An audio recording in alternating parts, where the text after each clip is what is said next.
Now, I normally have a set of rules when it comes to making videos, and one of the primary rules is being broken in this one here today. Don't make videos about teams that are playing games and upload those videos while those games are going on. I don't know how this scheduling conflict ended up being the case, but that is the deal here. Unfortunately, the New Jersey Devils are in the midst of a game against the Rangers right now. They're currently down 1-0. Who knows if that's the case when this video is going to be uploaded, but today what I wanted to do was talk about one of the weirdest ideas that had been brought up here in the Vancouver media. So, let's head over onto the province and look at a piece made by Patrick Johnston. Canucks by the numbers. Trade chips ahoy that should be up for discussion. As always, the link will be available in the description if you want to go ahead and read this entire piece. There's a lot of conversation that PJ brings up, and it's a pretty good, just kind of holistic article that goes over most of what's going on. What I wanted to talk about was the conversation surrounding Bo Horvat, Vancouver Canucks captain, 60-goal pace guy, leader on the ice, leader off the ice, and overall trade chip because he's probably going to demand the contract amount that is out of Vancouver's necessary price range. What PJ says about Bo is kind of intriguing here. He goes over the entire situation as to how Bo is a valuable piece. He talks about Miller. He talks about a whole bunch of other things. The list of bidders will be long to the Canucks' advantage for Bo Horvat. That was the challenge facing the Canucks in looking for a Miller trade partner last year. Teams were nervous about Miller's loud and abrasive personality. Now, okay, that's interesting. I kind of feel like that's another video topic in and of itself, but let's move on with Bo. There's no such concern with Horvat. He's made himself a better offensive talent, he's one of the best at faceoffs, and has quietly improved his defensive game as well. He's proven himself to be a big game player. It makes sense that teams like the Colorado Avalanche and New Jersey Devils are interested. Now, we've done the song and dance about Colorado before. I guess we could kind of highlight that again as well because, it makes for some good clickbait in conversation, but I really thought the most intriguing part of this idea was the fact that the Devils had been linked to Horvat as well. Because when I think of teams that could use a two-way center, or I guess not necessarily two-way, but his reputation says that he is a two-way guy.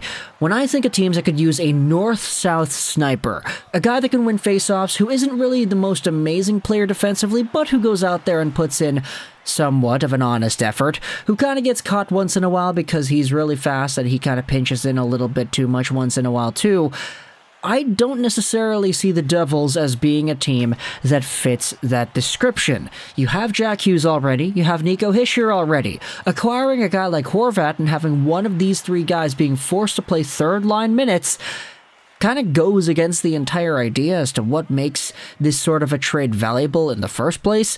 I feel like Horvat is a really, really freaking good second-line center who can play first-line center minutes if you force him to. If you send him over to New Jersey and he's all of a sudden the third-line guy, I feel like you're kind of doing Horvat himself a disservice, and I don't know if that's really what the best course of action should be. I guess you could make the argument that says, okay, well, the Devils have, $30-something million of cap space next season. They have to re-sign a few guys. Thomas Tatar, Wood, Haula, Sharangovich, Jesper Bratt, they're all in a position where you need to shell out money, so look, if Bratt gets a big deal, you let somebody go and you replace that somebody with a Bo Horvat, it could work out financially, but at the same time, if you end up signing Bo to that long-term contract, what in the world is going to happen when you have Hughes, Hischier, and Horvat, the Triple H center line right there, all making, let's say, over $7-8 million a year for the long term? I don't really know if it's smart to be paying three centers that amount of money for that long. Sure, the cap is going to be going up. Sure, there's a lot more flexibility down the line, but look, when it comes to playing time, having one of these three guys playing third-line center minutes would be absolute blasphemy. They're all very good. I don't really understand why Bo is necessarily a New Jersey conversation over here, but it makes a little bit more sense when you talk about the other team involved, the Colorado Avalanche. Mostly because you know that with a team like Colorado, they're not getting Bo Horvat because they want to sign him long-term. They're getting him because they want a Kadri replacement, because they want to move Newhook down to line 3, and that would be an appropriate move. They want to get another name to add as a rental to help them make a second Stanley Cup playoff push and win it all one more time. Bo could be exactly what Nazem Kadri was for Colorado, just without the physical, aggressive, agitative type of edge. Obviously, Nazem Kadri is a little bit more shifty, he's a little bit more, I'm gonna say, angsty than Bo Horvat is out there on the ice. But Bo is a lot more no-nonsense. Bo is really just put him in the slot, play him on the power play. He's going to get a whole bunch of goals either with the bumper play or the tip-ins or the very nice one-timers that he's able to unleash towards the goal. Bo is a very intriguing player that I think a Colorado Avalanche team could benefit from tremendously. Having a guy like Nathan MacKinnon feed passes over to Bo and then Cale Makar taking those shots that Bo could be tipping in or getting on the rebounds on, that could be extraordinarily effective. And the Colorado Avalanche most likely know that. There's a reason why his name, Bo's, has been linked to Colorado for so gosh darn long. It makes a lot more sense to me why Colorado should be a team involved here rather than New Jersey, but at the end of the day, it's only really one comment that PJ writes about in The Province that makes this entire conversation possible. However, at the same time, when it comes to a Horvat trade, at the end of the day, if there are more teams interested, the better. It's written about here in the same piece, but Bo is a pretty valuable asset, and all the concerns that teams might have had with JT Miller about his attitude, etc., they're not there with Horvat. And so the more teams interested, the better. It makes it easier for the Vancouver Canucks to get a pretty good package. And, I mean, I'd rather get something in return from New Jersey than Colorado, just FYI, because I do think that the Devils have better young guys, they have more prospects that I'm interested in. I mean, look, it's not going to be Luke Hughes, right? But if it is Luke Hughes, then, hey, sign me up. I'd love to see a pairing of Hughes and Hughes because one of them can play on the right side if you ask them to.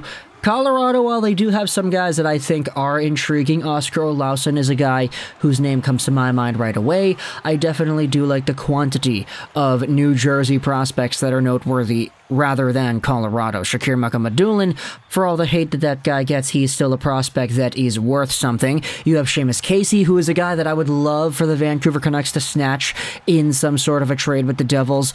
Alexander Holtz is in the AHL. Obviously, I know the Devils fans are probably clamoring up at the skin when I say these names and suggest the idea of trading them away, but that's just kind of the business, you know? If you're getting a guy like Horvat, you're probably going to shell out some money, and unfortunately, I don't see why Horvat would be on your radar, but at the same time, I mean, I'm not going to say no to a draft pick plus a guy like Seamus Casey and maybe something else too. So, tell me in the comments your thoughts. If you're a New Jersey Devils fan, what are your opinions about the idea of your team trading for Bo Horvat? I personally don't think it makes all too much sense from your perspective, but I do like your prospects, I do like your draft picks, I do like your youth foundation, and as a result, if there is a Horvat trade over to New Jersey, I think the Canucks could probably squeeze out some pretty good assets. If you're a Colorado Avalanche fan, what are your thoughts on the same idea here? We've talked about Horvat and your team quite a bit here, so this wasn't really the time I felt needed to expand on this sort of discourse. And of course, if you're a Canucks fan, what do you want from Colorado and or New Jersey in a Horvat deal? Obviously, the Devils are playing a game right now, so I'm not really expecting too many Devils fans to tune into this one, but either way, let me know your thoughts in the comment section below. Trade packages, trade proposals, whether or not it's appropriate for these teams to make this type of a trade, but I hope you enjoyed this video, and bye.